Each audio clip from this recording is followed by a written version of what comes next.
Michael, we are live. Michael doesn't have a mic right now. I do not. He does not, for a multitude of reasons.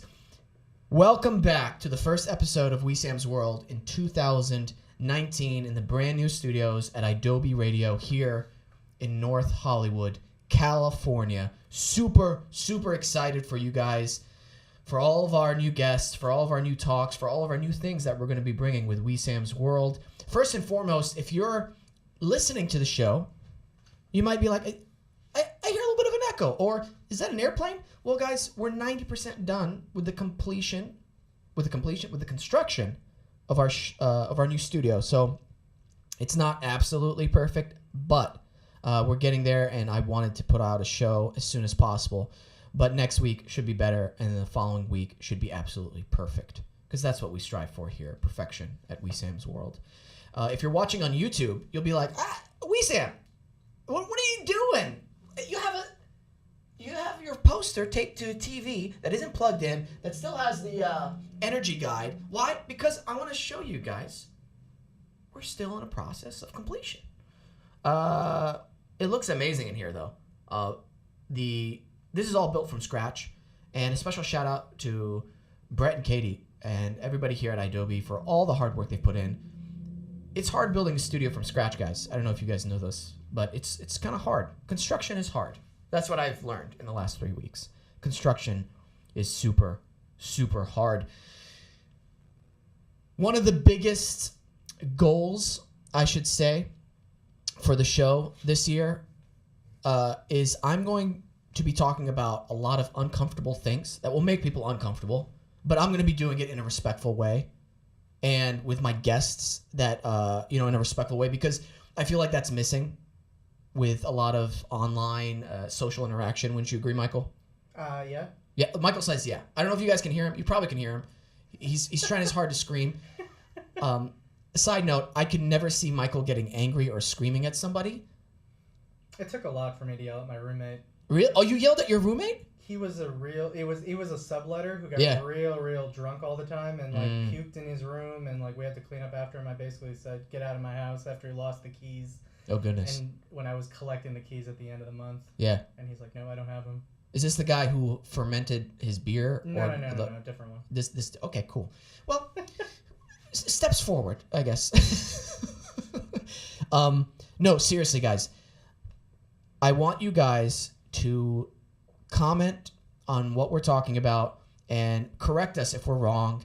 Give us new insight, and if it's done in a respectful way, I welcome it. I want there to be a lot of conversation on our posts, on our YouTube videos. I want it all to be done in a respectful way, because I think that's missing. I want my mind to be changed for the better. If there's something I missed or I missed with my guest on the show, please let us know, because it's important, to always evolve your perspective, your opinion on things, evolve it in the right way. I will say this, though. If you're a jerk, if you threaten somebody, if you're an asshole, guess what? Welcome to my block party. You're blocked forever, because I don't want anybody like that following or listening to us. You can do that on countless other, accounts or whatever, and be a jerk and get away with it. Not at Wesam's World. I really want to have awesome discussions with people, and at the same time, I want to be a silly Billy, because that's part of who I am. Wouldn't you agree, Michael? Yes. Also, Michael, there's a new person in this room, and we want to welcome him to the Wesam's World family, to the Wesam's World Army, I should say. Ooh, Army. Ooh, we've got an army. Army for the Emperor? Yeah. Yes, for the Empire. Wesam's Empire. Are we changing the show name? We might. Please welcome Peyton. Peyton, thanks for coming on. Peyton's going to be handling the video stuff for the show. Yeah, I am. How do you say your last name? Griffioff? Grufik. Grufik. Yeah, that was close. Peyton Griffioff.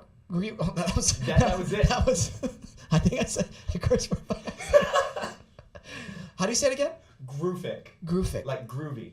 Grufik. Grufik. Okay, Peyton Yeah. Grufik. Yeah. Grufik. And is that Norwegian? Czechoslovakian. Obviously. Yeah. Okay. I thought they split up. They did. But Hey, Michael. Yes. How's our live stream on Instagram? Because if you're watching on YouTube or listening on on Adobe Radio right now live, we're doing the first 10 to 15 minutes of the show live on our Instagram feed. So make sure you're there. And if you have any questions, please let us know. Are people just enthralled that there's no questions? He's searching. Everyone says hey. Hey. A lot of people love saying hey on the Instagram lives. But for our listeners out there, I want to give a special shout out to Anna. Anna, you know who you are. You wrote us a great review, and you sent me a message about how much you love the show, how much it affected you, and I'm so glad that it's had such a positive effect on you. So thank you so much. Guys, our first guest of 2019, I'm super excited. He is an awesome gentleman. He is an extremely hard worker. He hosts me and my buddy Isaiah, or Josh, whatever you want to call him. Josh, Isaiah. I don't even know how I've described him or called him on the Guys Night podcasts. Isaiah? Is it Isaiah? Isaiah? Anyway, this man, he lets us use the office space for his business for our Sunday acting classes, and we are extremely thankful for that. He is the owner of Cafe Dulce, a wonderful coffee shop with great donuts and sweets, as you can see. Look at that. Can you see that? Can you see that on the air? Boom. Mr. Galvin says hello from Texas. Yeah. Okay. Mr. Galvin. Mr. Galvin, make sure you stop by Cafe Dulce when you come into town. Guys, let's give a warm welcome to James Choi.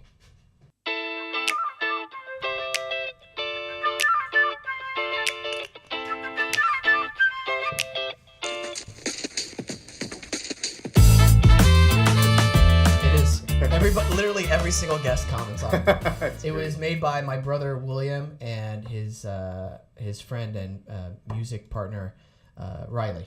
They got something. They do. It's really nice. They're really talented musicians. Okay, this blew me away last night. I found out something about you. Okay. That I didn't know happened, and I thought you would tell me because it was a pretty big thing. I don't know what you're talking about. I know. For the People, the show that I'm on, did a location scout. Oh, yeah. Yes! That's so funny. They did a location scout for one of the characters' apartments, and they went there a second time, I think? Yeah. And it was your apartment. I mean, so they filmed in it prior to us moving in there. Yeah. But, they came and did a scout. And dude, what are the chances of that happening? It's it was interesting, and I was like, and I didn't know what it was for, and they were in there. I was like, so what show is this for? And they're like, We the People. I was like, what? Do you guys know Wesam? They're like, oh yeah, we know Wesam, and everyone had only great things to say about you. Of course, which is great. Yeah. I'm the best. Yeah. No, that seriously, that blew my mind, and you found this out last night. Last night at a get together by one of the directors of one of the episodes of For the People from season 2, and usually I never go out past 6 p.m. Just because after 6 p.m. I like to wind down, focus on what I have to do for the next day. That's awesome. You're up at 3 a.m. Yeah, going freaking trail running every morning. Almost every morning, yeah. It's nuts. Dude, I love it. I know, it looks amazing. It's my time, and it's the hardest part of my day because who wants to wake up at 4:30, 5:30, whatever the time is. I usually wake up and go running up a hill. It's like the worst thing to do. Yeah, and I saw your live or Instagram stories. Yeah. And it looks like a horror movie because you're breathing super hard into it and running up a dark path. Yeah. Lit just by your phone. It's pretty awesome. I will be completely honest with people. They're like, "You're so brave." I'm like, "No, I was so scared doing it for the first 6 months because you realize, there's the cougar there at Griffith Park. And I'm running at its prime hunting time. Oh, dude. So scared. Yeah. Mountain lions. Coyotes. Maybe. I'm not too scared of the coyotes. I've seen them a few times. They're very skittish. Just don't be stupid around them. Sure, you know what I mean? Yeah. No. back to like the apartment thing. Uh-huh. Why it blew me away, Uh-huh. and I don't know if you share this kind of view in life. There are no really accidents. I don't believe that. I Sure. think everything truly happens for a reason. Sure. You attract everything in your life from the way you think, Right. from the vibe you put out there. And I was like, man, that to me is just like 1 in a million of that happening. Yeah. You live in a nice place, by the way. Oh, thank you. And how's dad life, by the way? Dad life is awesome. She's 14 months now, and I think it's, so the first 2-3 months, I think my wife Cindy bonded with her daughter pretty quickly, and for me, I was like, I don't know what I'm supposed to be feeling. Oh. Yeah, it was odd for me, and everything was much more about problem solving and like making sure she was okay. If she was crying, why? But there wasn't as much of an emotional connection, other than the fact that, hey, she's my daughter and I'm supposed to love her, so I guess I love her. And then fast forward a year, and now it's like, it's never overstated when they say like, you will die for your kid. And like this morning, so I woke up earlier, and then I got ready and I was about to leave. And this is part of the reason why I was rushing to get here on time, which I'm on time. Thank you. No, you were on time. So, I appreciate that. No. And I asked you guys to meet earlier too, so thank you. Yeah, of course. But I woke up and I came back into the room, and so she sleeps in her own room, and then she comes back out around 6:30. She'll cry in the morning, and then we'll bring her into our bed, which is like a awesome time to. I love that time because she gets into the bed under the sheets, and it's really cuddly and nice. And then this morning, I come back into the room to grab my clothes and to head out, and then she's awake. And then Cindy's still trying to sleep, and I'm like, oh man, if she sees me and we start to interact, she's up for the day. And I know like Cindy wants to sleep a little bit more, so I laid down in bed, and she would just stare at me and coo and like caress my face, and just like I don't know. I always think people sound dumb when they babble about their kids and they go goo goo gaga over it, but I see why they do that. Yeah.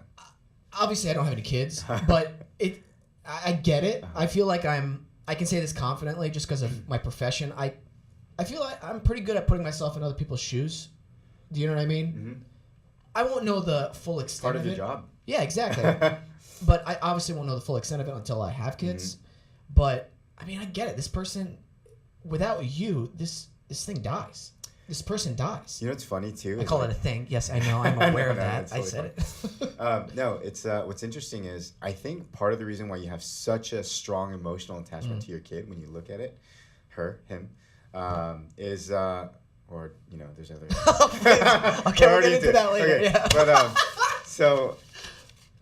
But like when you look at your child, you have such a strong emotional attachment because there's certain days where if you didn't have that strong emotional attachment, you'd be like, I'm done. I don't, why do we deal with this? Yeah. It's insane. But that emotional bond that you have with it, it's a survival. It's totally for the survival of our species. Yeah. Because if you didn't have that, it'd be so much harder. So it's hard enough as it is, you know. So I'll be honest with you. I don't know how I'm gonna do the poop thing. Oh, you'll be fine. No, I don't.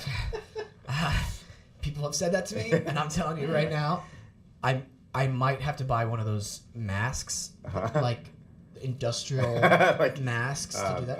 I can't handle masks. Yeah, I can't handle smells. Oh, I see. Yeah, I'm okay with smells. Yeah, I might do the thing where we could put it in the tub and just rinse her off. Yeah. Actually, every time. So every time she poos, Yeah. we take her to the sink and wash her. Like we'll wipe her down a little bit, Yeah. and then to get all the big stuff off, and then that's The the cleanest way to do it. The big Get all the big stuff off. Oh, not having a kid for a few years now. Yeah. That's pretty awesome. And at the same time of being a parent, you're running 4 stores. Yeah. Cafe Dulce. Yeah. You have 4 of them, correct? We opened 2 in the last 12 months, or there was a period of 12 months where we opened 2 stores. Yeah. The 3rd store being the largest store we've ever had, and then the 4th store being in a quiet area, but still it had its own challenges. Oh my gosh. Like you were alluding to a little bit earlier, construction's hard. Yes. It's hard, and you were doing it yourself, and sometimes managing that's one of the things that's most frustrating about construction is every GC lies, or I feel like a lot of GCs lie. I shouldn't say every General GC lies. contractor? General contractors.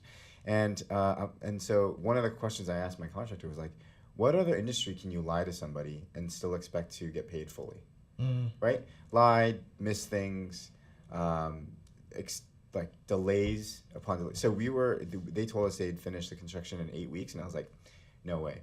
I'll give you 12 weeks. Gave them 50% more time than they thought. We finished in 8 months. It's insane. And so during that entire time, we're paying rent. Like we've got staff on hold, waiting, like because you plan the opening around when they say they're gonna start construction or finish construction, and so you get all these things in place, and then it's delayed. Then it's delayed. Dude. It's delayed again, and then there's a change order, and they go, "Oh, you want?" It's just How are you not screaming constantly at them? It takes a lot for me to get very upset, and there was a couple of times I got pretty upset. Yeah, I bet as you sure. should. Yeah. And then it's not like it's like $200. It's you're putting hundreds of thousands of dollars into a store. I think we're very much alike, and again, I don't know you that well, but I'm pretty tenacious when I have a goal or something needs to be done.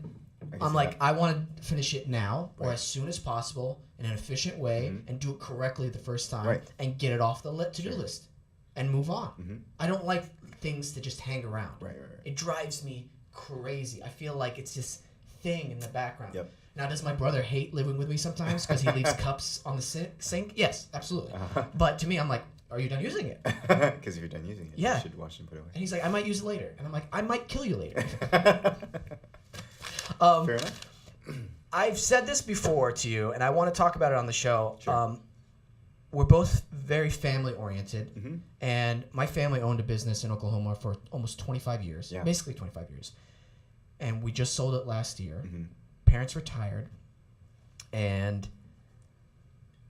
I'd like to talk about, if you don't mind, just briefly, how you came to run Cafe Dulce, because it wasn't your original plan to do so. Right. And so, can you take us through that briefly? Sure. So, not to get into the entire backstory. Right. Well, just to keep it somewhat truncated, but so I graduated from USC with a degree in accounting and went to go work for Ernst & Young, which is a public accounting firm. And my job was I was a public auditor. So, to make that really simple, if you want to invest in Google, you look at their financial statements, right, to buy their stock, and you make your decision based off of what you read in the financial statements.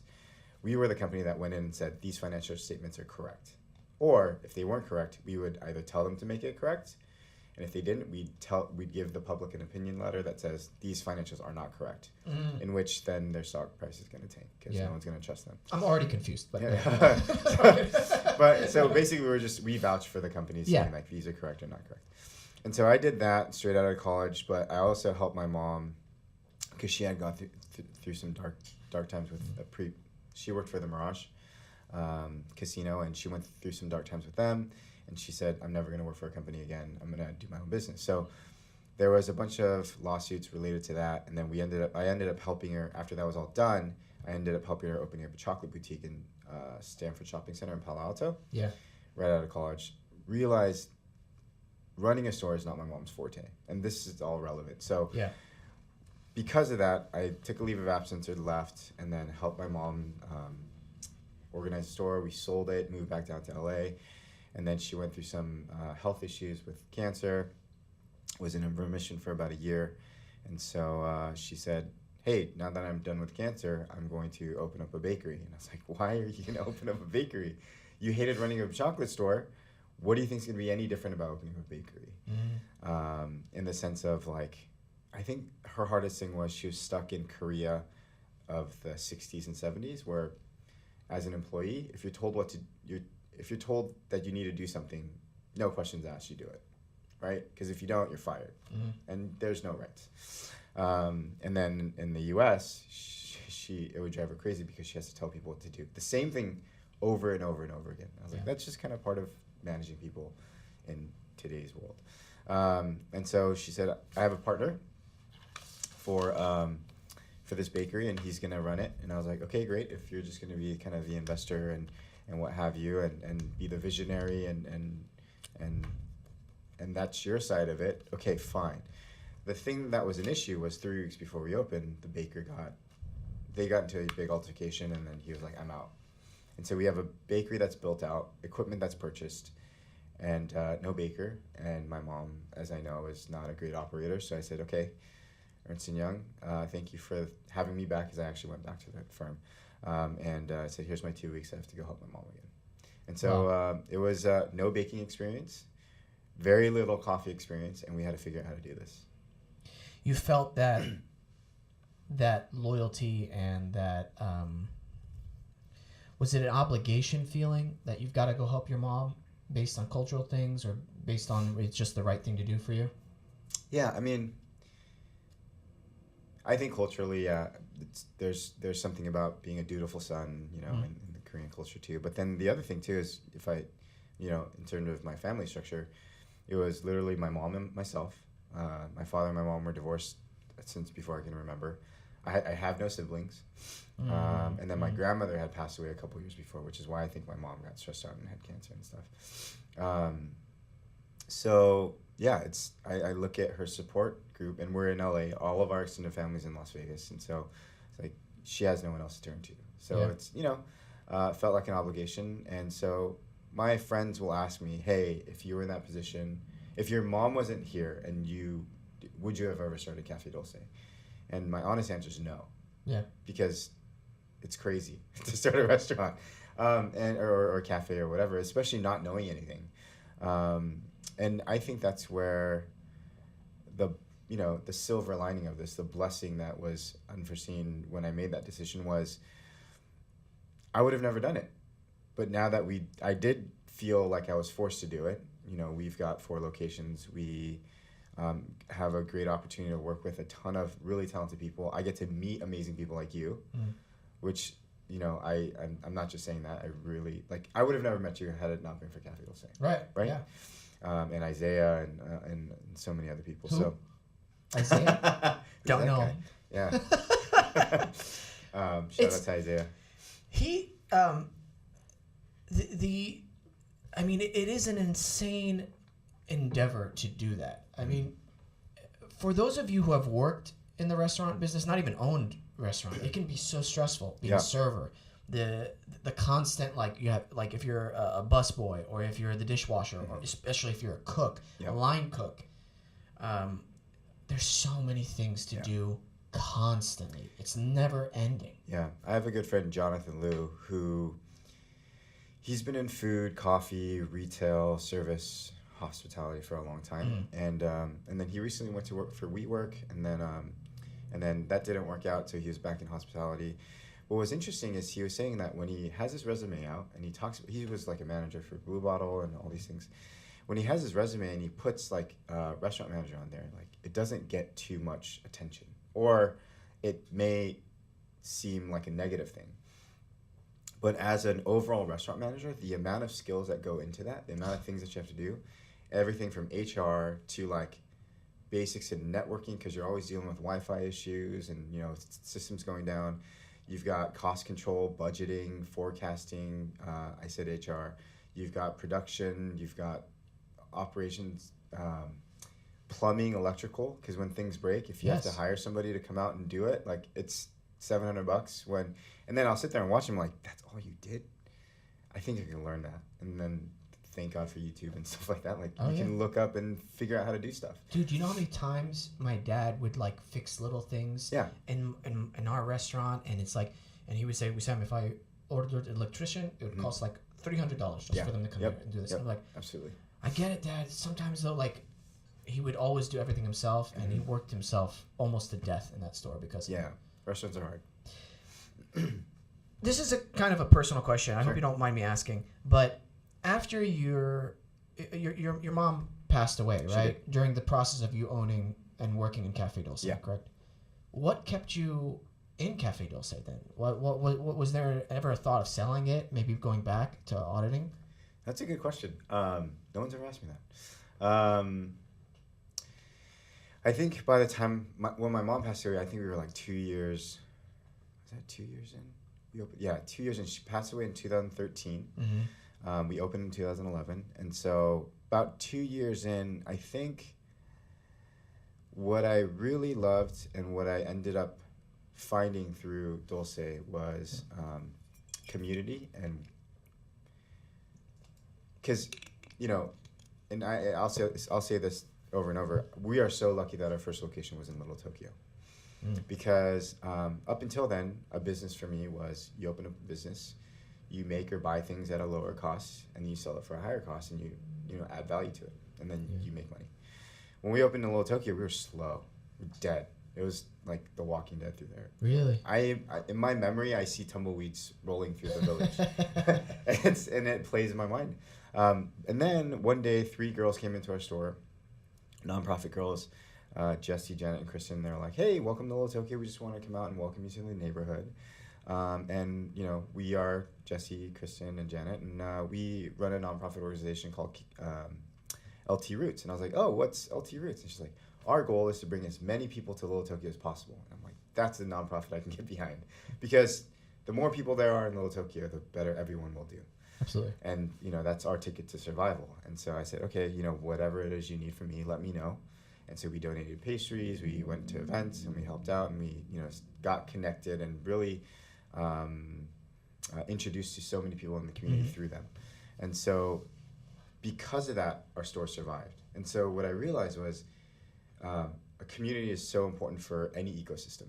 Yes. Incredibly important. People with common sets of values, people that will look out for each other, people that support one another, extremely important.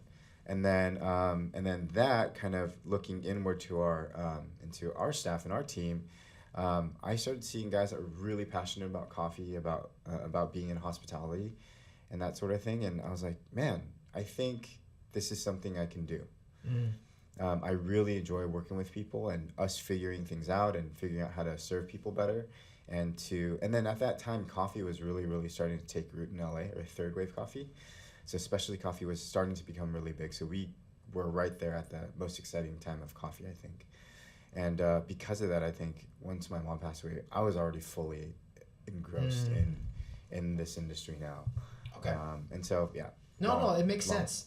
Long answer. No. It's good to know that backstory, because, you know, when somebody hears this, that was my initial first thing. You know, it's like you've taken on this endeavor that you didn't really want to do, and it's like, what keeps you doing it? Right. Because I see a lot of people doing that nowadays, where they're in a field that let's take acting for example. Sure. And this happened a lot in the beginning of my career. I'd hear them talk so negatively about it. That why are you doing this? Yeah, I'm like, wait a minute, why are you an actor? There's nothing good you've said about acting ever.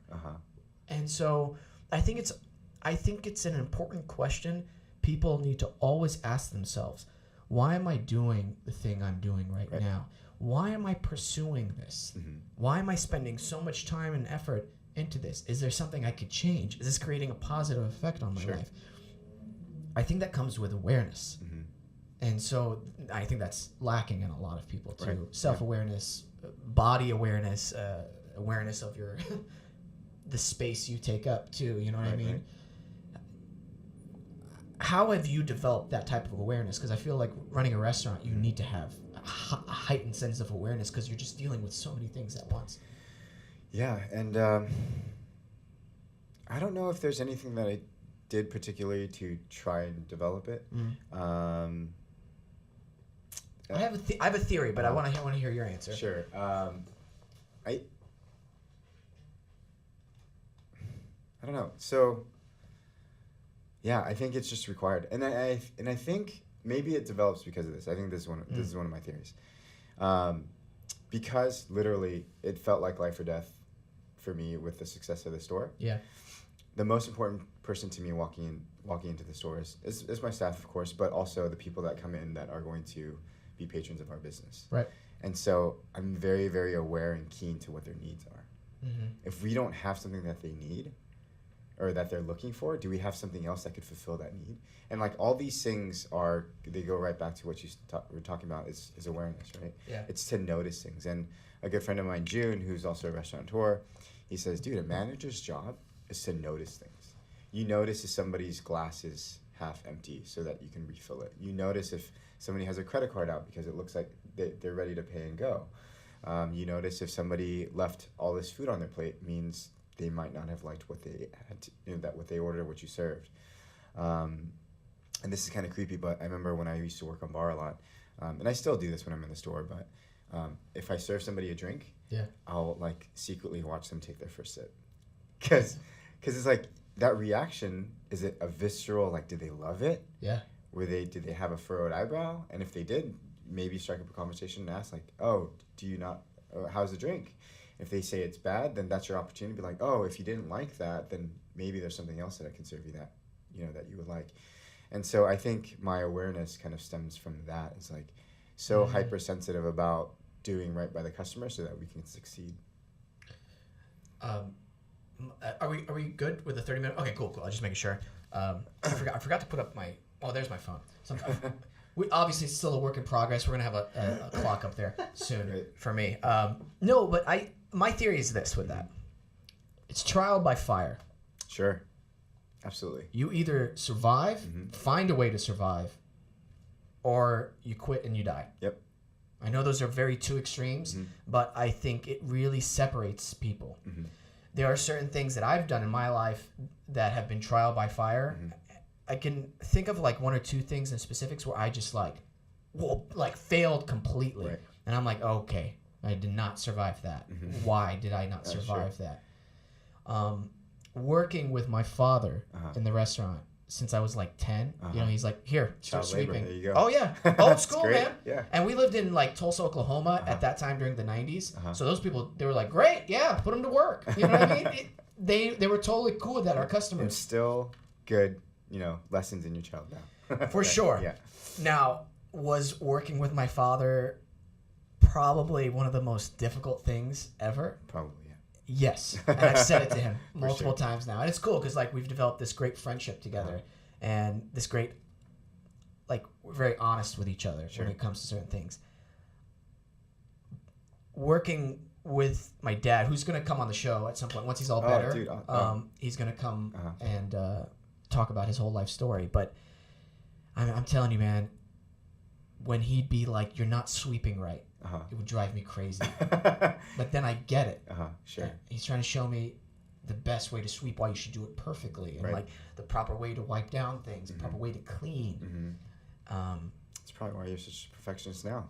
Probably. Yeah. I honestly probably would not have been as successful as an actor as I was if it hadn't been for working in the store. Right. Because of all the discipline put into that. Dude, honestly, man, I tell people this all the time. I think at some point, everybody should work in hospitality, in service. Thank you so much. 2 years. Seriously. Like mandatory military service in Korea? Korea? In restaurant business. Yeah, because I think you become a nicer person because of it. Because you see how crappy people are, or can be, and how dirty people are. Like, I always bust my own stuff now, if I can. Yeah. Or if they allow me to, or pushing in your own chairs. It's like bonkers. Dude, just when you're done with the plate, just put it all neatly for them so they can just take it easily. Away. And you do it. Little dumb things, but yeah. Oh, it drives me crazy. I sometimes overhear the way certain customers talk to servers. Oh. Sucks. I'm like, oh, you can leave. Exactly. It drives me crazy. So, there's a few things, a couple things I want to hit upon. In terms of, and then what time do you have to leave here? I don't want to make sure I'm good. Okay, I just realized my phone's on, so I'm gonna turn this off. Oh, cool. It's all good. Hey, Peyton, how far into the show are we at? We have 3 more minutes? Yeah, okay. You know what? We're gonna take a quick break, and then we'll get back into the good stuff. So. Great.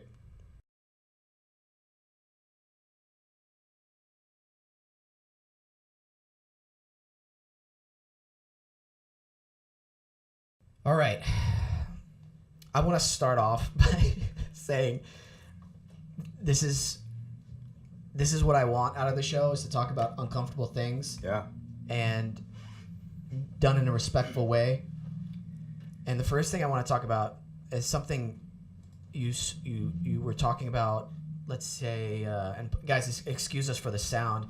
We're getting some new windows extra windows put in, so you'll hear some people with very loud cars drive by. Please excuse us for the time being. But what you brought up was the minimum wage issue. Yeah. Here's the thing. I think we can both agree that we don't want anyone not be able to afford rent or anything like Absolutely. that. We want. I'm going to speak for both of us. I want people to make good money, not worry about how they're going to pay for something health related if something bad happens to them, and I want them to have a roof over their head constantly. I want people not to have to worry about those basic essentials because Right. I feel like they should be there. Right. But there are some negative effects, serious negative effects to minimum wage. Yep. And even Obamacare, when it came out in 2012, that's too far back, something like that. 13? No, maybe not. 14, 2012, 14. Someone can fact check us. It helped people. Sure. But same thing with minimum wage, raising the minimum wage, excuse me. It's going to help people for sure, but also it's going to screw over some small businesses harshly. Yeah, sure. I mean, okay, so the thing that we're facing with minimum wage obviously is rising costs.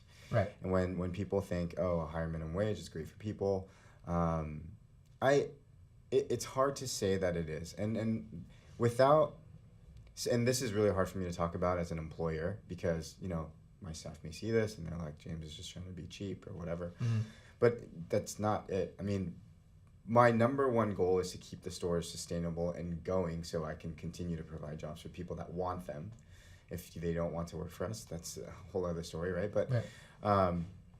And so when costs go up, then you're faced with making hard decisions about raising prices or cutting staff or whatever else it is.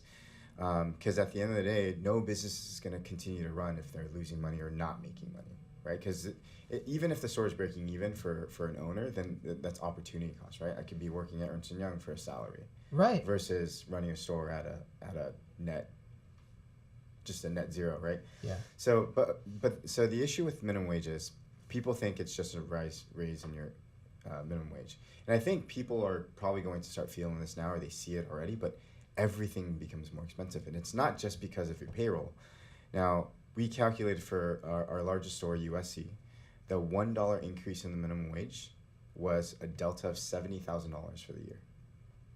Right, wow. So $70,000 just from that. Well, we went up $1.25. It's about $70,000 if we took a pay period and extrapolated, and we're like, dude, this is $70,000, and that is just money that comes straight off the bottom line. Right, and so the only way to make that back is to raise prices. But if it was just a 70, you kind of have an idea of how to just manage that, and whatever, you adjust prices and whatever what happens. So, but what ends up happening is everybody has to pay more because there's no way to be able to absorb all of that and just be like, okay, it's fine. And so it's gonna feel like inflation. All the prices are rising everywhere, right? Yes. But it's not just because of the labor. The labor also causes my cost of goods sold to go up. Meaning, when we get milk delivered, or our vegetables and produce delivered, and our meats delivered, all those people that are working in those warehouses, that was close. Yeah. Those warehouses that are driving the trucks and stuff like that, they are all now making more money. Mm-hmm. So now all of our suppliers are forced to raise their prices to me because they have to pay their employees more. Okay, fine. Now my cost of goods have gone up. So now, everything that we produce, the people that we used to produce it are more expensive, and then now the stuff that the raw goods are also more expensive. And then our insurance expense goes up because our workers' compensation insurance is all calculated as a percentage of your payroll. So because my payroll is larger, my insurance expense goes up. The other crazy thing that goes up is like your rent in a really roundabout way. If I was being very, very, analytical about this, basically part of your rent, you have a base rent for a retail location. You usually have a base rent, and then you have something called CAMS. CAMS is common area and maintenance. Right. And so it's kind of like if you're part of a community, there's an HOA, right? Like the HOA collects money, and then they do lawn keeping for everyone. Right. It's like the security at Little Tokyo. It's the guy, the janitorial staff, and any kind of like there's a fountain, right. Like fountain care or whatever for the all of that stuff. Entertainment that the community might decide, hey, we want to activate the plaza or whatever. Right. So, but your CAMs go up because janitorial makes more, security makes more, the flower people make more, like everyone makes more. And so now the landlords are going like, hey, the cams are actually a shared cost amongst all the tenants. So here, like, so they give you a budget for the year and they bill you based off the budget, and they go, your actuals came in higher, we have a cam adjustment, your rent, and essentially that's your rent expense. Yeah. So your rent expense goes up. So all these costs are going up, and sure, things will normalize. People will get used to paying more. People will get used to paying more for things that used to cost less, right? It'll just, instead of like McDonald's hamburger, instead of it being $1.99, it'll be $3.99, and people will get comfortable and be like, yeah, McDonald's hamburger is $3.99. But the thing that is hard is the basic demand and supply curve says the higher the price, the less people will buy it. That's basic like it's economics 101. You walk in your first day, the lower the price something is, the more people will buy it, because more people have access to paying a lower wage, or they're willing to pay a lower wage for something, right? So basic demand. So if things go up, there's less people that can buy it or will buy it because it's more expensive. And so for us, now we're like, okay, we need to adjust our prices. How much is somebody willing to pay for a donut? Right now our donuts range from, $2.75 to $3.50. Right? So if you raise it to $4, might be okay. And then our minimum wage goes up again, then we raise it to $5. Like, oh, it's kind of expensive for a donut, but sure, I'll buy it once in a while. But what's going to happen is there'll be less and less people buying it at the higher price point, right? Yeah. And then we go to $6, $7, because that's what we should actually be charging based off of our labor costs and our actual cost of goods. There's a formula for this, right? Yeah. Then people are like, $7 for a donut, I'm good. I don't need a donut. Or I'll just get something, at the supermarket that's mass produced, that's much cheaper. Right. So during this period where things are normalizing to these higher prices, a lot of mom and pops are going to go out of business. Oh, yeah. Because they're the ones stuck with paying higher minimum wages. Like, you go into a Target now, how many checkout people do you see? It's all self-checkout now. The one by my house, a third of the checkout counters are now self-checkout, and they have one person manning, kind of like handing out bags for people in case something goes wrong. Or if someone there to, there's an error and they do a return or something. We'll get more into this, sure. But I just want to comment on something. I'm noticing a lot of pros and cons within this capitalist system, if you will. Mm-hmm. I'm a big proponent of survival of the fittest. Sure. Competition makes you stronger, and so you have to learn how to adapt. Right. Trial by fire, exactly what we're talking about. It's you are forced to learn something, right, or disappear, right, and it sucks. But then at the same time, it's like my parents were a mom and pop shop. We felt the effect of rising prices for 25 years. Right, dude, people would come into our store and be like, $6 for a sandwich? Yeah, back when? Yeah, this is back when. Yeah. $6? No, and we're using high quality meats. Right. That's why. Yeah. Go to Subway if you don't want that. Exactly. Okay, I'm going to Subway. Yep. There's a customer loss. Exactly. Hey, Wesam. Yeah. I had a thought on this the other day. What if, and that I just wanted to bring up. Sure. What if the government subsidized these small mom and pop shops, the actual small mom and pop shops, in the difference in minimum wage? Where's that money going to come from? Taxation on the rich. Over $10 million. I mean, so this gets into these huge economic things, and it's hard. So, I want to comment on that in a second. I don't know, because I haven't studied economics. I don't know the system as well as I should. I'm telling you, people listening to this, I'm not the smartest guy. I'm talking about it from a general population. I feel like the general population aren't very into economics, don't know the ins and outs and everything. Sure. But there's a point I'm trying to get to, and it's gonna be a little dark, but I don't know what the solution is. Right. One of the main purposes of this conversation is to shed light on both sides of the problem. Yeah. Because I know some of your employees. Great people. Sure. I want them to make money. Right. But at the same time, I know you. I don't want your business to go under. Then nobody's working. Right. And you're out of a job too. Yeah. So those are facts. That's what it is. Sure. I can only say this, and that's something that's helped me within my personal survival, and obviously not everybody can do this, but you have to learn to kind of play the game Sure. to a certain extent. It's what's worked for me. How did I play the game working for my dad? Mm-hmm. Super tough boss, right? Mm-hmm. I had to learn how to speak with my dad. Right. I had another job where the boss was not as bad as my dad, but constantly telling me, do this, do this, do this. Right. I saw whenever people had bad attitudes or didn't do it well, they weren't moving up in the company. I was like, oh, I'm going to change that. I'm going to not even argue with him, just be like this. And then when the time came, I was like, I'd like a raise, please, for these and this reason. Yep. And he was like, okay, I can give you this much. Great. Cool. And then you decide whether you'll accept that or you're like, no, I'm Right. worth more than that and I'll leave. Right. So within what the game is, and this is not obviously the solution for the system, because the system itself, there are many flaws to it. I'm just trying to give that advice to people of what to do within the system currently. Again, I'm not smart enough to figure out a solution. That's a really interesting proposition. Tax the super rich more seems to be a good idea from my very basic economic brain. Am I part of the super rich now? Yes, because I'm prime time. Yes. Sick. Awesome.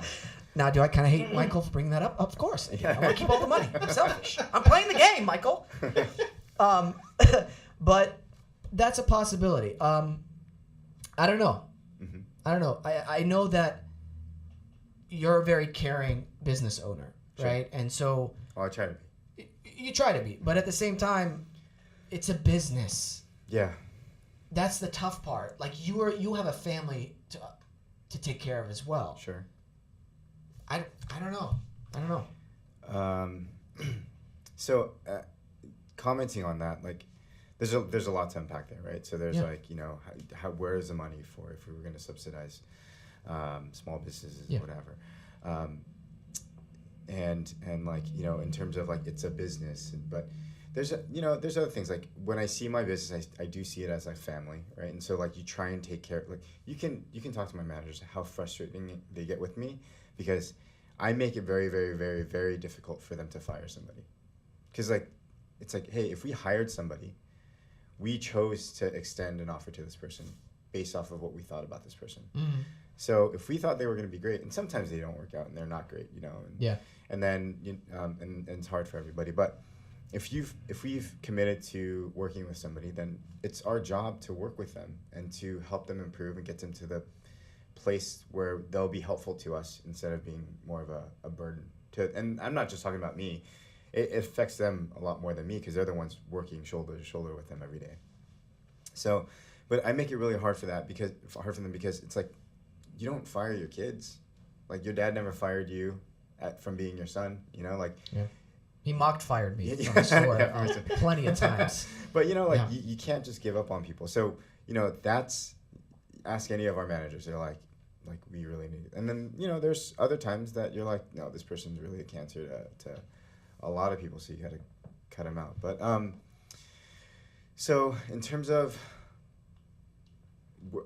what are we talking about right now? So no. Yeah. No, I went all over the place with that because there was a lot of things brought up.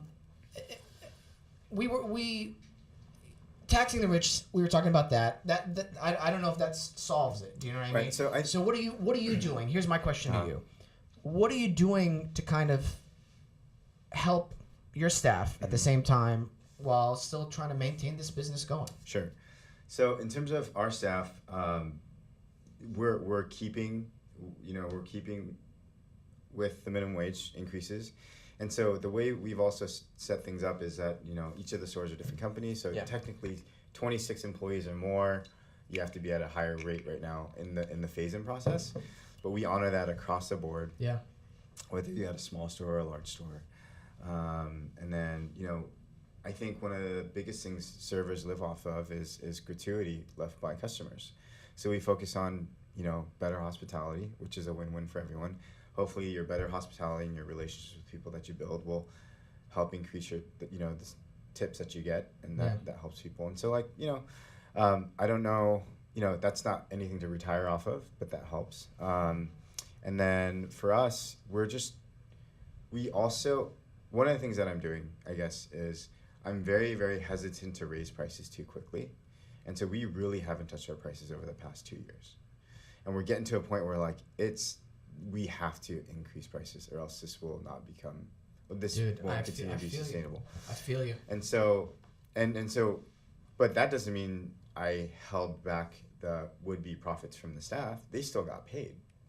They still got paid, their wages.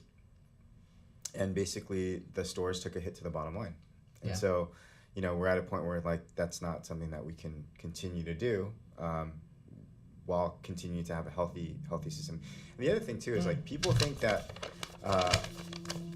for like a store like us, if we make money, it's like we get to go travel, party, and like it's all this money. Like, no, when the store makes money and I have X amount left over at the end of the year, I go, okay, because I take a salary from the store, right? And then so I live off of that and what have you. And then if there's money left over, it's like, great, I feel like I've created wealth, which is good. But then also I'm thinking about Little Tokyo. In 2 years, when it's 10-year mark, we have a ton of renovations to do. Who's going to pay for that? Like we need to have made money and saved it responsibly so that we can upkeep the store, do a big renovation or something to make sure we keep up with the Joneses and stay competitive and continue the store forward. So a lot of times like, the store is making so much money. It's like, great, but yeah, we still do need to save a lot of that and reinvest in the store for the continuing survival and the growth of the store, hopefully. Mm-hmm. And so, something popped into my mind while you were talking about that, and it goes back to something even further back than this stuff. It actually goes back to like raising children and having the right mindset. You know what I mean? Again, I was very lucky to grow up in a household that was very strict, yes, but I was instilled discipline, respect, judging people not by the color of their skin or their sexual orientation or whatever, or their gender, whatever, but by the merit of their actions. Mm-hmm.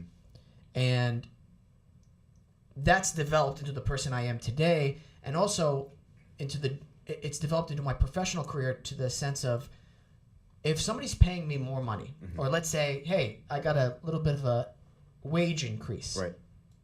I'm going to make sure I earn that. Yeah. I keep earning that. I'm not going to go, I'm going to chill even more. Right. Because that doesn't make sense to me either. Mm-hmm. Again, it's putting myself in the other person's shoes. Like, this is a business owner. I want to make sure I'm a good employee. Mm-hmm. So I create a better relationship, and maybe further down the line, I even get more money. Mm-hmm. And I get it. I hate when people use this kind of excuse. Well, so not everybody's going to, some people are going to have bad days or whatever. I'm like, sure, but 99.9% of the time, it should be you're coming in there ready to rock and roll, good attitude. Everybody has their own problems. Right. You're not really unique in the problems you have. I'm going to say that with the utmost confidence, too. Somebody, A, has already had your problems or has worse problems. Is that fair? That's fair. That's totally fair. So it's never as bad as you think it is, you know? I'm going to say that. It goes back to the person's tenacity, their conviction. What do they want? Are they a decent person? And I think it's the manager or owner's job is to create a fruitful environment for that positivity to flourish. Sure. Make sure everybody's heard and that kind of stuff. Right. And I think you keep going back and touching on something that I think is really important, and I love that you're doing it, is about personal responsibility. Yes. Right? Yeah. Just whereas a lot of the times as people, we make excuses, and then we look for somebody else to find a solution for the problem, which I think sometimes, and I'm not saying all the time, but like sometimes when we say tax the rich, and like the government should provide, right? Why are we asking the government to solve our problems? The government doesn't know your problems.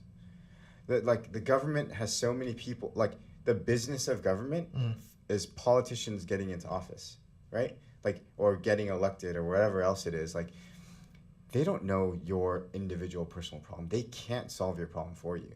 And so I think there's a lot of stuff, or a lot of people going around, like my mom.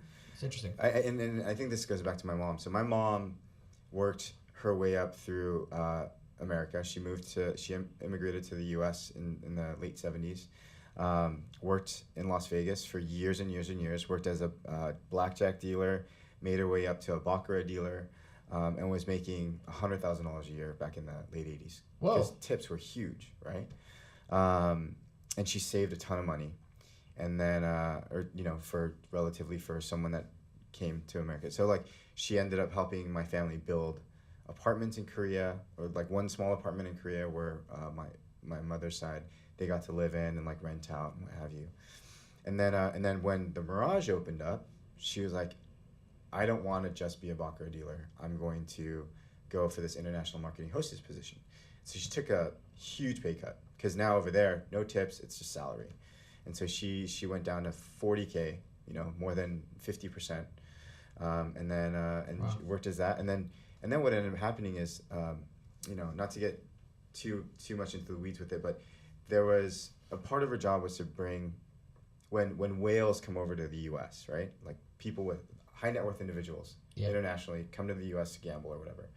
You can only bring so much money overseas, right? Mm-hmm. There's laws around that. So what the hotels will do is they'll give you a marker, which is just a line of credit, and be like, oh, you're worth this much, we'll give you, a $2 million marker.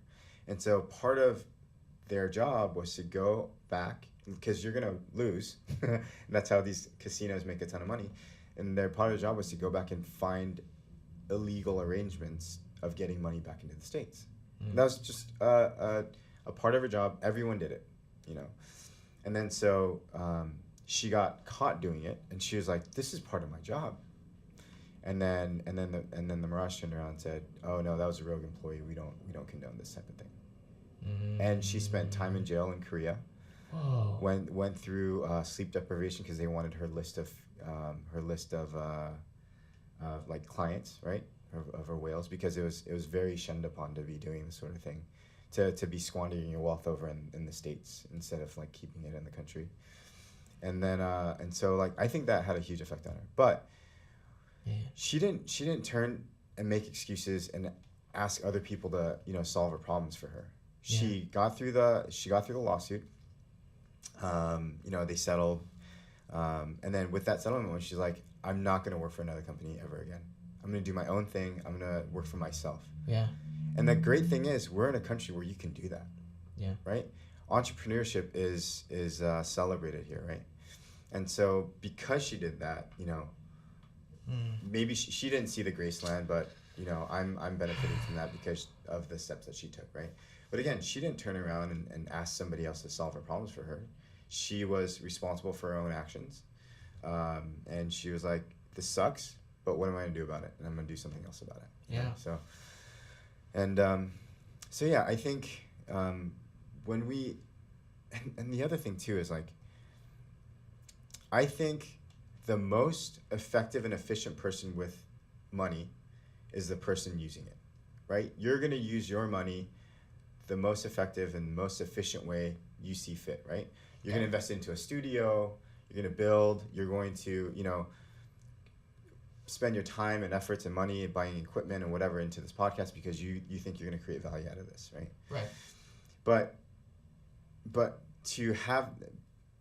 I think, what am I trying to say? So to take that amount of money and just be like, here, other entity, without saying government, like, here's somebody else, use this money and make my life better, that sucks, right? Like, they're not going to make your life better. They're very inefficient with what they're doing. So you're saying you want some government, So, not the extreme form of government care, but like just kind of like run the basic stuff.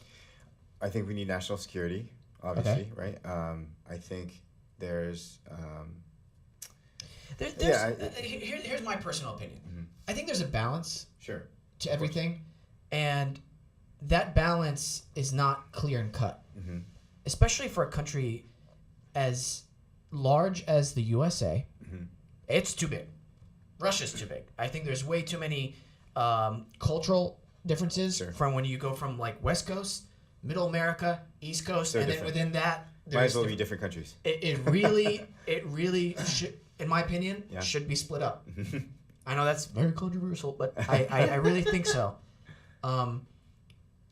And also, whenever your people are evolving, that balance needs to change if you want to remain balanced. Sure. I'm a big proponent for most things, Buddha's thing is like the middle path. Take the middle path. Sure. You know? There's balance is very, very key. Exactly. Now, again, I don't know what that balance could be for America right now, for people to have a healthy living style. I am not a proponent of what's it called? Guaranteed income, or what's that thing? Universal. Universal. Listen, I'm not saying everybody's going to do this. I'm saying most people will do this. They won't understand the value of that. Oh yeah, if something's given to you. If you're given $30,000 a year, let's say, you're not gonna understand that value. You give a child, just give a child $20. Do that every month. You think they're gonna care about that $20? Now make that child like, hey, we gotta clean your room, we gotta finish the dishes, we gotta take out the trash, and then every week I'll give you only $5. Then they'll understand. Oh, I gotta work this much for this, and so they'll keep. It's a simple thing, right? You know. So I think understanding value through hard work, through sacrifice, is really important. And from there, it's up to you whether you want to change that life for the better, or do you want to keep going on there? Sure.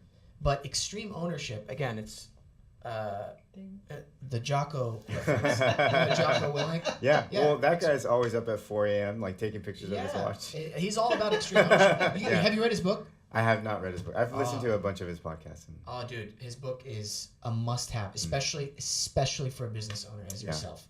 He talks about that, and there's a dichotomy to leadership where he talks about that balance as well. It's pretty amazing. We're gonna take a quick break, and we'll get back into it.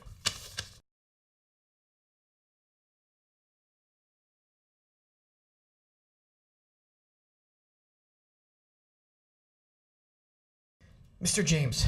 Sir. One of the biggest problems when my parents owned the restaurant was finding hardworking employees. Because here's the issue. We in the way our restaurant was formed, we stopped having full-time employees because Obamacare required that we provide insurance for them at that point. And so what happened was we couldn't afford that. And so that's why they retired? What's that? Is that kind of why they retired? No, this was like years ago. Okay. But they retired for a multitude of reasons. It was time. You know what I mean? Sure. Their oldest son is on prime time, and so sick. and we wanted to start that process. They're not quote unquote fully retired. My dad's getting better from his accident. We're past the critical stage, so hopefully another year of rehabilitation, and he'll be back. Sorry, I didn't know what happened. Oh, you don't know? I don't. Sorry. No, it's a quick story. Dad fell off a ladder last year. Oh my God. Broke his spine. Thought I was gonna lose him. Dang. And he had a lot of complicated stuff. He had a complicated surgery, but it was all good. Nice. He's learning how to walk again. He's not fully paralyzed. He didn't fall on his head, thank God. And they think he's gonna make a full recovery. Yeah, it's gonna take some time. He's past the critical stage, but with nerves, it takes a long time for him to regenerate. And my dad's 67, so it's gonna take a little bit. Yeah. But he's such a hard worker. He was up on a ladder at 60, what, 5? 66, trimming the tree. Because of course. Yeah, why not? Why not? So we had to change the employees to part-time. Yep. And we had certain things in terms of our system, which was very, I'm going to say Eastern culture, because some Asian restaurants do this as well. Well, they'll have they're open from 11 to 2. Sure. They're closed from 2 to 5. Yep. And then 5 to close, right? Yeah. And they're like, oh, the employees go back home and then they come back. And I'm like, Dad, no one in American culture wants to do that. Very rarely do people want to just come take a 2-hour break and then come back to work. Sure. They need to be long. Anyway, that's a whole other discussion. So we always had problems finding workers because there was never an opportunity for them to become a manager or for any long-term employment. Okay.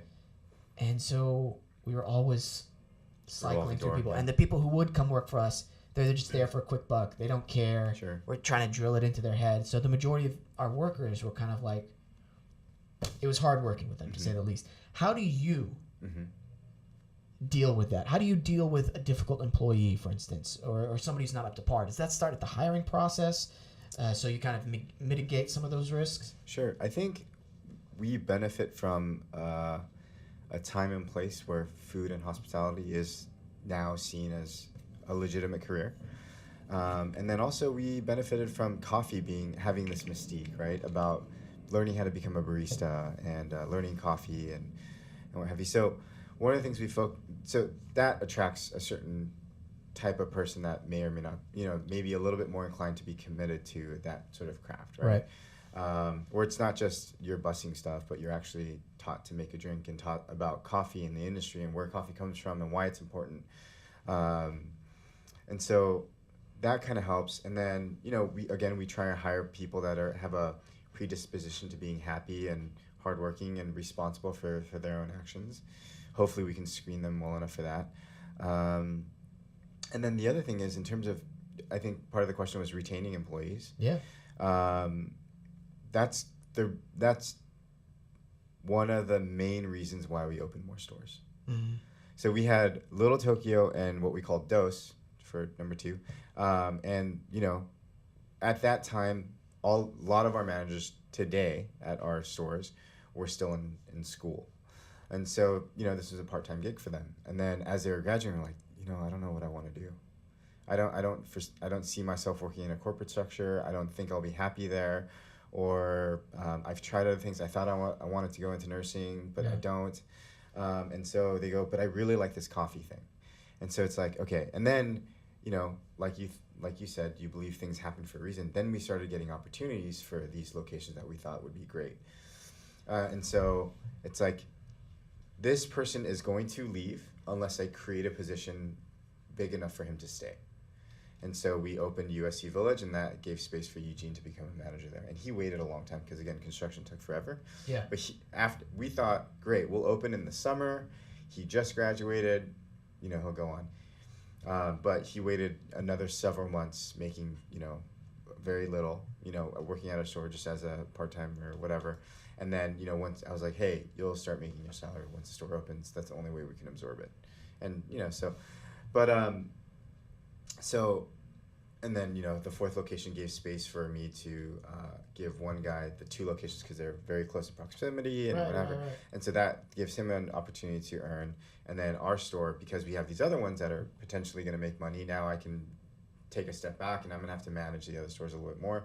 So it's like, hey, Ryan, can you manage this store for us now? Mm. And now you're not an hourly guy, you're on salary and, you have a much more flexible job and what have you. So, that's the other way you retain employees, is you create a career path for them. Like you alluded to, there was no opportunity to become a manager for it. So that's you feel like there's an ownership to the business. I feel like your managers I hope so. and employees.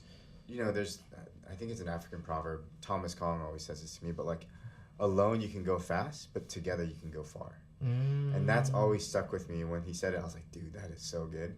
And so obviously we have 4 stores, but I don't run all of them. It would be amiss to say that they all run, because we have really great people at each of the locations that are holding it down and grinding it out every day, dealing with the customers and prep and what have you, and all the things that are involved with it. And it was a hard growing process this past couple of years, because a lot of it was I've always been in the store, and now even if I visited every single store and I stayed for 2 hours at each store, that's 8 hours. And so they might be like, oh, James just pops in for an hour or 2 and then he's gone. But it's like, if I literally visit all the stores, that's my entire day. Again, it's putting yourself in the other person's shoes, Sure. Figuring out, from their perspective, what are they doing? I have a friend, he owns 4 bars in... Hustling, man. Oh. 4 bars? Crazy. I don't know if I'm allowed to say his name. Should I? I don't know. It's fine. Yeah, I probably should. Just in case he doesn't want to. But I've known him for a while now. And I know when he opened up the first bar. Mm-hmm. And then the second one. Mm-hmm. And then the third one. And then now the 4th one. And it's about to start making profit in the end of the year. And Great. It's within, he tells me his biggest problem with employees is something's broken, right? And he doesn't know it's broken until he goes there. Yeah, it's like why is it? Text me. Why is this not broken? Yeah, it's broken. What? Nobody told me. You guys gotta tell us if something's broken. So he'll fix it, and they'll be like, "Oh, thanks, Matt." You know what I mean? And so he's jumping from location to location too as well, and it's tough, man. Yeah. It's tough. You need good people there. Yeah, for sure. Who have that ownership feeling. Mm-hmm. I feel like a lot of my talks end up talking about that, and I don't know if maybe I'm too intense with that, but maybe it's just where I'm at with my life, like about conviction, discipline, really going for what you want. Because I have really big plans for my family. Yeah. I have big plans career-wise. And I guess subconsciously, like I know that if I don't talk, like if I don't constantly reaffirm these things every day, maybe they won't come true. Yeah, I'm just kind of talking out loud right now, but I think that speaks volumes about where you are right now in your career, right? Because it's because of that dedication, and you're willing to. You know what's great about you doing your waking up at 4 a.m. and doing your crazy runs is I remember there's a little like quick page turner called How to Become a CEO. Yeah. One of the things in there, and this always stuck with me, it said, "Do something Spartan-like. Do something hard that no one else does. It gives you an edge." And like, I believe that. oh, for sure, it gives you an edge because like. Just psychologically. No, I'll tell you why. For my biggest like auditions or callbacks or producer sessions, I'll go run that morning. Awesome. Like, because I go up there. Versus like sleeping in, making sure you're well rested. No. Even on my big filming days, I do an intense workout in the beginning. Because I feel like I'm going in there going, and it might be a cocky thing, I don't know, but it just makes me feel like they'll go, "Did you go run this morning? And you have like 16-hour." Like, fuck yeah, I did. Yeah. Yeah, exactly. I did. I don't know. There's something about that. It's like, yes, because I'm strong enough. It gives me confidence. You know. Again, it is the most difficult part of my day when I go running in the mornings. Yeah. People think I'm like flying through that mountain. I'll be completely honest with you. When did I go? Day before yesterday? Yesterday? I don't remember. Dude, I felt like I was dying the whole way up. I'm awesome. 2 minutes into the run, and I'm like, I might die. I don't know if people understand how hard it is to run up a hill. It's so hard to run up a hill. It's crazy hard. The only thing I can compare it to, and you do Brazilian Jiu-Jitsu, which, by the way, that's something else I wanted to talk to you about. I'll talk about Jiu-Jitsu. It's the closest thing to sparring in terms of like conditioning-wise. Yeah. Or like you're rolling with somebody, you realize your first few times doing it, you're like, oh, I would die if this was a real fight. So you know what's crazy about running uphill? Like if you run on flat land, and I'm not like an avid runner or I don't trail run. I've done it a couple of times. That's why I know how hard it is. But if you run on flat land, you can run slow. You can jog. When you're running up a hill, there's no running slow or jogging. You stop because there's no momentum to carry you up this incline. Yes. It's so hard. The best feelings, and it's the worst feeling at the same time, is when your legs, you start feeling like lead is being pumped into them. And Battery acid flowing through your legs. Oh, yeah. And it's like, oh, my legs are the heaviest thing in the world. Dude. And you just have to slow down. And then you feel your heart literally just go like that. But the recovery time is something I noticed. It gets shorter and shorter. Oh, yeah. And your body's used to it. You still get so tired. But I really do miss...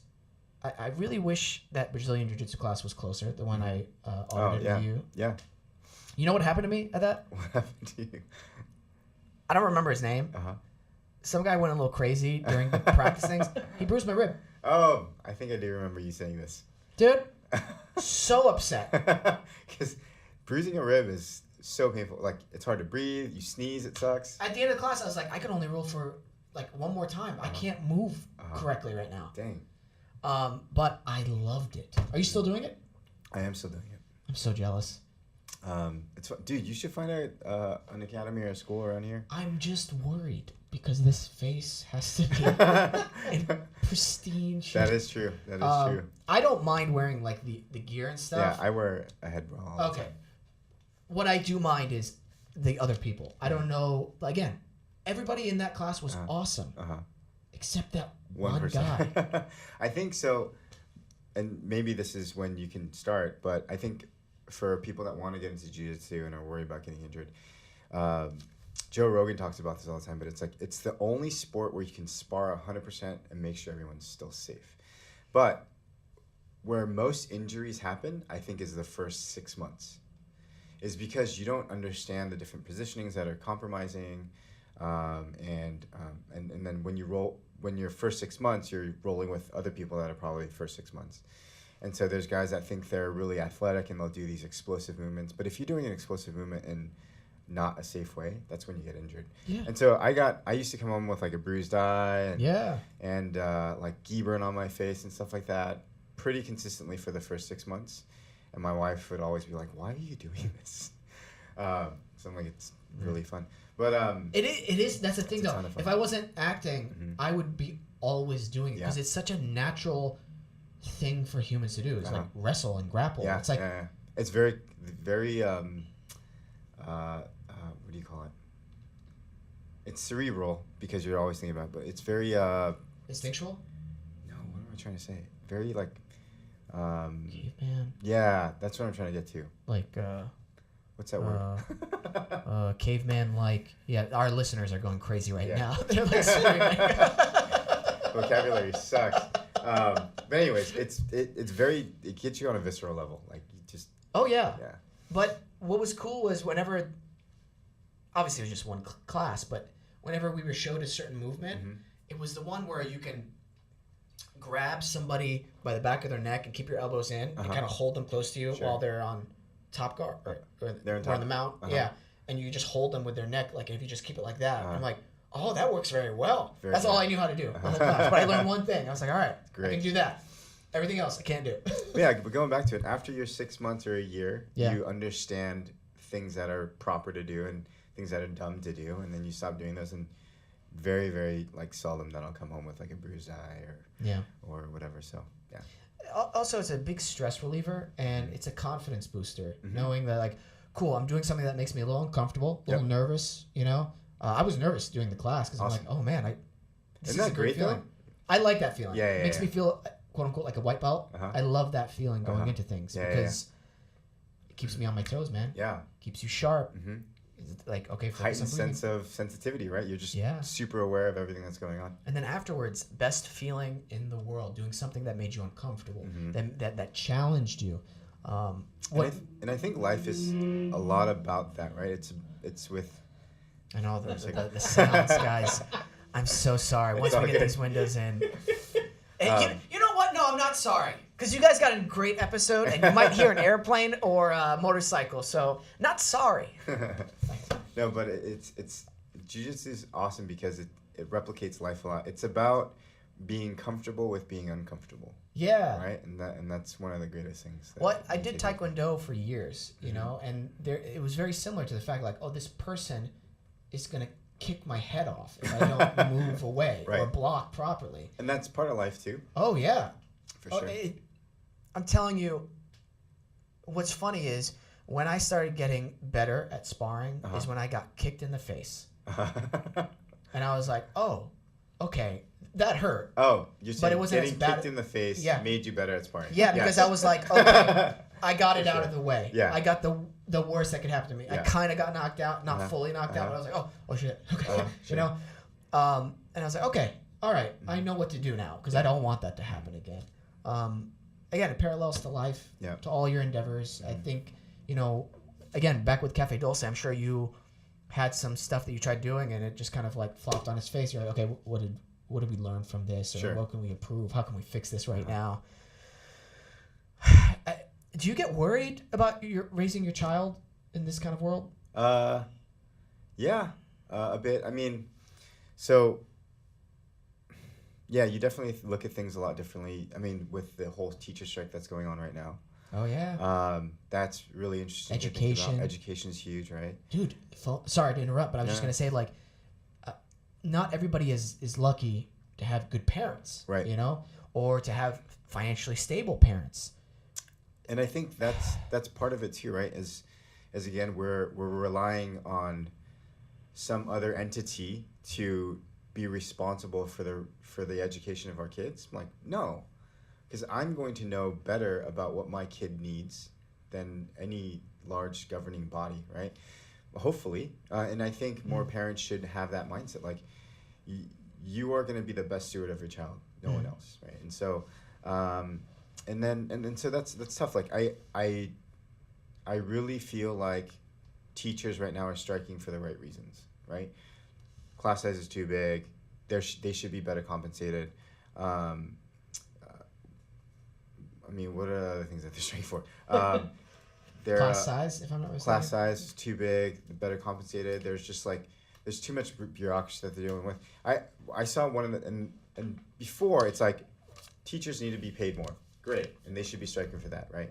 But I think the best sign that I saw was, it was like, the school board supports crooks before crooks before books. And I think that's the issue, right? Teachers striking for higher wages is great, but that money is public funded money. The state is broke. California has so much debt, right? Even though we're the 5th highest GDP in the world, California's broke, right? And so, great, you can say we want more money, but that money's not coming from anywhere because the government. And the issue is not that we're not raising enough money; it's what's happening to that money, right? It's not being funneled properly, or it's getting lost. Are we being taxed? I mean, I feel like I get taxed a lot. For school? For just in general. California has the highest state income tax in all the 50 states. Is it money management? I know Michael's We're also looking at reductions in standardized testing. Why are we reducing standardized testing? Dude, if you... Like... I don't think that works. Oh. I personally don't think. Whenever I'm telling you, James, I learned almost nothing. But I think the question is, are we reducing standardized testing because of money? That's a good question. Like, doesn't specify. What does that solve? I mean, if it's an educational thing, great, fine. It's an educational thing, I believe. Okay. And then an increase in support staff, like nurses, librarians, academic counselors, in schools that are woefully understaffed. But I think I read, if you want to look this up, but like the proportion of administrators to students, the increase in the number of administrators to students over the past like 20 years, it's like larger by a factor of like 20. What would be? Do you have an ultimate solution to this? People are against privatization of schools because they think that if there's no privatization of schools, then no one's going to send their kids to school. I'll tell you 100%, if I have the money to send my kid to a private school, I'll do it, right? And that's the thing is like in an open market, right, the costs come down. You know, it's just when things are limited and you're forced to do something that costs go up because there's no incentive to compete against anyone else, right? But if you're this school versus this school, you're going to send your kid based off of a few things. I mean, education might be something that's a little bit more inelastic than, let's say, the price of a donut. But, you know, so you're more willing to pay for, if something's more expensive, you're still willing to pay for it to a certain degree, right? But, you know, but schools will compete for your kid, then you're going to go to the school that's better priced, better value in terms of like quality of education, quality of teachers and stuff like that. Whereas like right now, if you live in an area, you have to send your kid to this school only. What incentive does that school have to get better? Right? From the administrator's point of view. Right. Because I know a lot of teachers have good intentions and want absolutely. Yeah. Would never take that away. But that's where a lot of the corruption problems happen is at the administration level. I don't know how to combat it. I really don't. That's why when I ask people with kids, like, what are you going to do for their education? Yeah. Because I'll tell you this, I didn't learn. And I also want to make this disclaimer. I'm not an expert by any means about like. You've already said you're an expert. By any means about this stuff. But like when I look at it from a personal standpoint and through the lens of now being a father, it's like, dude, given the choice, you're always going to send your kid to the better school. Right. But right now, people aren't given a choice unless you pay for it. So then, if you're going to send your kid to a private school, you know what's crazy? You're being taxed as if you're going to send your kid to a school. A public school. A public school. And then you also have to pay for your private education. Yeah. And then, you know what else is crazy is I keep telling some of my friends that are educators, like, you guys got to open up a daycare or like early education, because for us to get our daughter in preschool, it's a 2-year waiting list for most of the places that are out there. You know how insane that is? That's crazy. But what does that tell you about a privatized system? Oh. Right? The demand is there, and it's not cheap. I think the more expensive places are like $1,600 a month. I have family members across the ocean who have moved back to certain areas of the world just because they can't afford the education. Right. It's Dubai. Mm-hmm. Oh. In Dubai, it's insane. How expensive it is? Oh yeah, for like middle school, elementary school. Is it all privatized? There is public, but it's not. They were saying it's not the best. I see. Yeah, and when you have a kid, it's like you want them to have the best. Now, for instance, the school I went to, Union High School is great, right? But the actual curriculum of stuff that I learned, like, it got way too intense. Here's my biggest problem.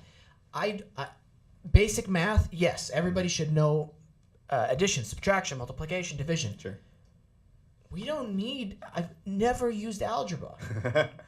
I use algebra.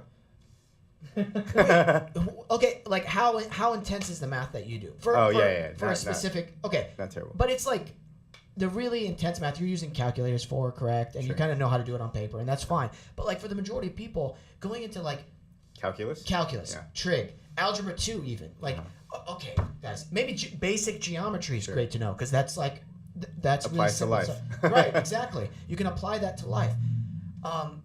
Man, I cheated through a good portion of high school. Oh, I'm sure most middle school. Most of us did. I was memorizing, not learning. Mm-hmm. Yeah. You know, this is something I brought up before. Yeah, it's a big problem. Sure. It's a big problem. It's getting better, I think, in certain areas. But like for instance, in Oklahoma, they cut funding, and then they cut taxes for the oil companies there. Interesting. It's like, why? Oh, who do you think hired, or who do you think got the people in power? I think it's the governor or the state rep. Do you know what I'm talking about? Because Peyton, you're from Oklahoma. Right. No. Okay. I haven't kept Okay. in touch with what's going on down there. No worries. Yeah, so she's, lobbyists helping them get in power, and so they cut the taxes for the oil companies. When we could have used those taxes to improve the school system. So that's where, that's an interesting point too. This is where, and I struggle with this a lot too, right? Because they say capitalism is bad because, capitalism is too big and takes, is too self-serving. But then I think the reason why a lot of us feel that way is because these large companies or whatever, they're able to buy lobbyists who lobby certain laws into place, and then now we can use those laws to push out, smaller businesses or whatever, or take advantage of certain things.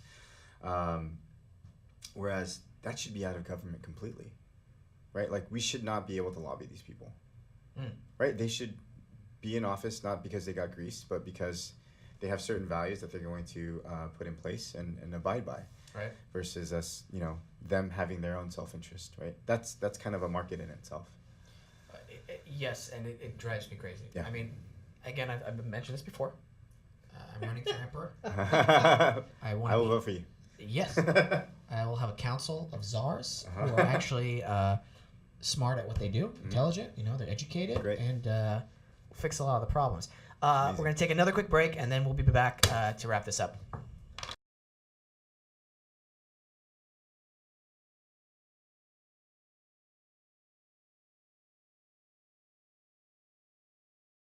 James. Yes, sir. I had the worst espresso of my life in Tulsa, Oklahoma.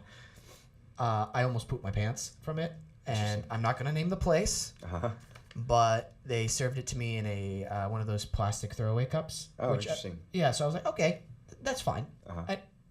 I'm not a fan of that, but it's okay. I've become a coffee snob because I have great coffee at Cafe Dulce. And so I understand what good coffee tastes like, or good espresso. Yeah. So I expect that from places. Dude. But not in Tulsa, Oklahoma. I took a sip of that, and immediately I looked at my brother and I said, it tastes like crap. It tastes like crap. And he's like, you're being a little dramatic. And he tasted it. He's like, oh, this is really, really bad. I know it's, coffee, sometimes even a little sip of some espresso will get the digestive system flowing. Sure. Yeah. I'm sitting there with my brothers. I just get the chills and this cold sweat just runs over me, and I'm like, Damn. oh my gosh. That was bad. And I'm holding my stomach. They're like, are you okay? I'm like, yeah. And it keeps coming in waves. And I'm like, guys, I think we were going to go to a bar and hang out. And I was like, let's just walk over to the bar, because I think once I walk, and I started walking, and I was like, okay, I'm fine, right? No, I was not fine. Did you poo your pants? Almost. Dude, it took everything in my being not to crap my pants there on the side. I was like, Great. we're not going to the bar. We're going immediately home right now. We're going home. They're like, what? And I'm like, no, drive me home right now, or else I'm going to poop everywhere. Got home. Bad. It was one of the worst experiences of my life. I'm sorry to hear that. Hopefully we don't ever serve you espresso. You've never done that. Cafe Dulce does not do that. So what's interesting about your experience with, like, having specialty coffee and then not specialty coffee, is I always liken it to when high definition televisions first came out. Yeah. You've had standard definition television at home forever, and you see high def TV and you're like, oh, that's nice. Like, it's great, but, like, I'm not going to spend the money on that. Like, I just have my regular TV. I'm happy with that. And then you go back home and you watch TV and you're like, okay, whatever. And then you see it more and more, or you experience it more and more. Yes. And then one day you see and then you finally say, okay, I'm going to get one. You get one at home. And then you watch it and you enjoy it. And then you look at a standard def TV one day and you're like, how the hell did we watch anything on this ever? Oh. Right? It's amazing. And so same thing with coffee. You'll have it once. You're like, oh, okay, I can see why people like appreciate this. And then you'll go back and be like, okay.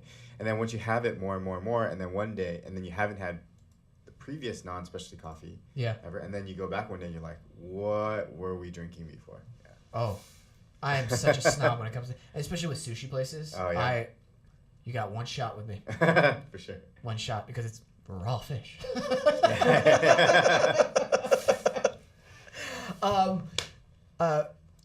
Michael brought up a good point. He wanted to know, you want to go ahead and ask? I know your mic's not working, but it was about automation, right? Thoughts on automation, like how that's going to affect, like, just business in general, and like. If you guys couldn't hear because his mic's not working, thoughts on automation and how it affects businesses. Yeah. Sure. So I went to San Francisco right after Christmas, between Christmas and New Year's, and one of the things, we were driving to the farmers market, and then I had to pull over because there was this thing called Cafe X. Yeah. And it was it's a robotic coffee kiosk where you go. Now, granted, they still had a person there to help you through the process, but you ordered and then it made you a coffee. It wasn't as good as a really good cafe, but I was like, oh, if there was no other option, I would gladly get this because it was pretty decent. But in terms of automation on a broader scale, it's going to affect small businesses much more than it's going to affect large businesses, or it's going to affect small businesses negatively than a larger business, because the small businesses are the ones that don't have the capital or the infrastructure to be able to invest in, the high cost of developing an automation for their restaurant or cafe or whatever, or their small business, whereas larger companies can, which is also why this minimum wage thing hurts, because the small mom and pops can't invest in things like automation to make their business more efficient, and so they're stuck paying those wages, whereas larger companies can invest in the technologies and what have you to replace human capital. And so you'll see those entry-level jobs go away and be replaced by automation. Mm-hmm. And so, it's interesting.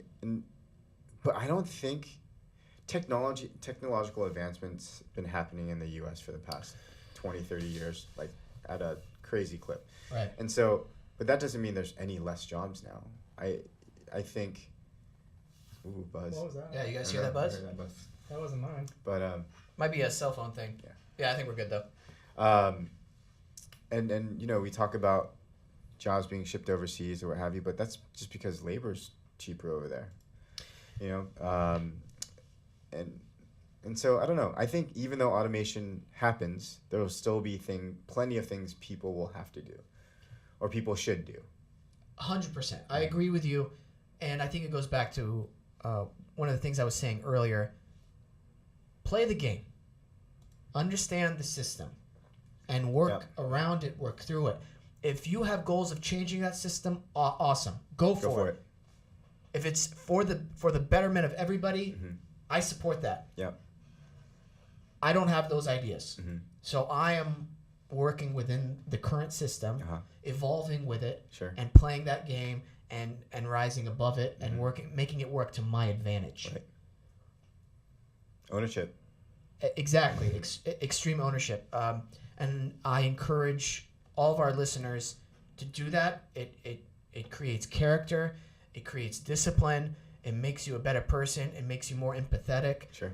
And it'll change you for the better, not just from my personal experience as this happened, but it seems like from yours, from the people in my circle, and highly recommend that to people. Yeah. James, I want to have you back on because there's so much more we should talk about. Yeah. That'll make people even more uncomfortable. And for everybody who's been commenting on YouTube or on our Facebook, again, thank you for your comments. We want to respond back to literally everybody, and we hope that it's being done in a respectful way. Go ahead and play the music. No, not yet. I'll let you know. I'll cue you for the music. We want to make sure that people discussing on there are discussing in a respectful way, because that's just going to make your perspective widen, and it's lacking a lot, especially in online interactions. Thank you, James, for coming here. Thank you, Wesam. Cafe Dulce. There's a little Tokyo location. There's a USC location. There is another downtown location. Downtown LA Row. LA Row. And where's the fourth Or one? Row downtown LA. I always get that mixed up. Yeah. And the fourth one is in Vernon. Vernon. Okay. Yeah. Does anybody live in? Okay, I'm sorry. No one lives in Vernon. It's just a Really? yeah, that's right. That's right. It's just warehouses. So no one does live in Vernon. No one does. I think live there's there. like one street with like a few houses. Okay. Yeah. Again, thank you for the donuts. Thank you for your friendship. Thank you for your good company, and wishing the best for you and your family, and for Cafe Dulce. Is there anything else? Where can they follow you guys? Cafe Dulce LA is our Instagram. Yeah. Twitter, but we don't really use that, I guess. Yeah. Facebook, Cafe Dulce LA, or just Cafe Dulce. Yeah. You'll find it. Google. Yeah. Dude, little pet peeve of mine when people are like, what's your Instagram or what's your Twitter? Hey, do a little Google research. Anyway, Michael, let's cue that music. Well, ladies and gentlemen, that was a great wrap up. Yeah. Great wrap up for our first episode of 2019 with James. Thank you. Michael, thanks for coming back, man. Seriously, so good to see you. Good to see you again. Hey, welcome to the Wesam's World Thank family. you. Yeah, good to have you here, man. Thank you to Adobe Radio. Thank you for everybody who's been putting in the hard work for the studio, especially Brett and Katie. Thank you to Nice Guy Digital. Thank you, Tom. Thank you to you, the listeners, for supporting us, for being there. More great episodes, more amazing people. Our next guest is Allison Eagle. She is a producer, and I think that's her correct term, but she has a more fancy term. But she works at Shondaland, an amazing human being. Can't wait to talk to her about a bunch of stuff going on with Shondaland, with her start in the industry. And make sure you guys follow us on all social medias. Hey, send us, review us on iTunes.